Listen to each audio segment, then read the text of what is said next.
You know, many of us are fortunate to live somewhere near the mighty Columbia River. And if you've spent any time looking at the traffic on the river, you've seen the massive ships that carry billions of dollars of products moving in and out. But did you ever wonder how the ship channel, the bottom of the river, is kept deep enough for the big ships? Well, we did, and it's our big story tonight.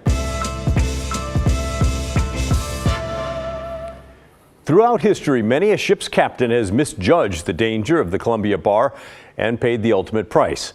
The collision of the powerful Columbia River and the Pacific Ocean make for some of the most treacherous waters in the world. But it's also a critically important pathway for those big ships and the products that they carry.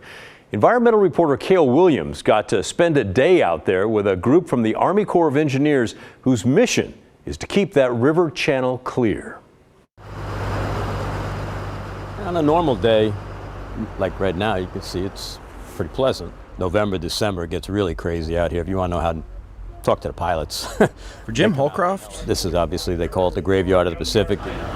We're there, we're in quadrant 4. There's no such thing as a boring day at the office. We're dredging this area right there. Between buoys 8 and 10 right here. We're coming up on it now. Holcroft is captain of the Essions, About 3 hours of digging. a 350-foot dredging vessel operated by the U.S. Army Corps of Engineers. And his office, at least at this time of year, is the Columbia River Bar, where powerful river currents collide with towering swells coming off the Pacific. So you got the wind, you got the swells, you got the monster ebbs coming out, and it just creates a pretty hectic, dynamic environment is what they refer to it as. On top of all that, the seafloor just outside the Columbia is constantly shifting as the river spills out sediment picked up along its path from the headwaters in the Canadian Rockies to the mouth at the Pacific. And all of the water and material comes in suspended into the hopper. Holcroft's job, Yeah, we're gonna cut inbound. And along with the 24 crew on board the Essions, is to dredge the Federal Navigation Channel, keeping it clear for ships across some of the most treacherous waters in the world. If we didn't maintain the channel, then ships would have to find their own way in, and those sandbars move constantly, which is why they ran aground all the time historically. The Columbia River entrance sees more than 51 million tons of cargo pass through every year, valued at more than $22 billion, with wheat, timber, cars, and corn topping the list of exports and imports that pass through the bar. The Essions is equipped with twin drag arms. You can put the arm out for us. 120-ton articulating extensions that drop down to the seafloor. When he gets to about 3 feet off the bottom, he'll start the pumps. At the end of those arms are powerful vacuums called drag heads that hoover up all the silt and sand that builds up in the bar.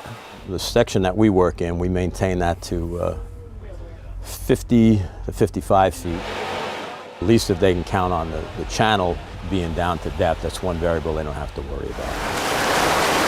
That slurry of silt and sand is collected in a hopper that takes up much of the interior of the ship. And you'll see dry sand here eventually. But Holcroft said that collecting the slurry to keep commerce moving, that's just half the job. Commerce is big, but so is the environmental now. The sand that collects here is a resource. It's clean and coarse, and it compacts well. Sand like that shouldn't be wasted. So once the hopper's full, Holcroft directs the ship to one of a few areas called beneficial use sites, where that sand can be put to good use. Doors on the bottom of the ship swing open. There it goes! And the roughly 6,000 cubic yards of slurry are spread across the ocean floor. We don't put this material in the dump to stay there. We just move it. It can't be here, so we got to put it somewhere else, and then Mother Nature disperses it like it's supposed to. We're just aiding the migration to the sea. We put it near the beaches. They put it back up on the beach. And that's been one of the biggest changes Holcroft has seen over his 40-year career piloting dredge boats. While it may seem like he's in a never-ending fight against Mother Nature, he's actually doing his best to work in concert with it. So instead of getting it out there where it's gone and out of sight, out of mind, now we just move it to where it stays in the system and it can go where it's supposed to go. All while traversing some very rough seas and keeping cargo flowing into ports around the Pacific Northwest.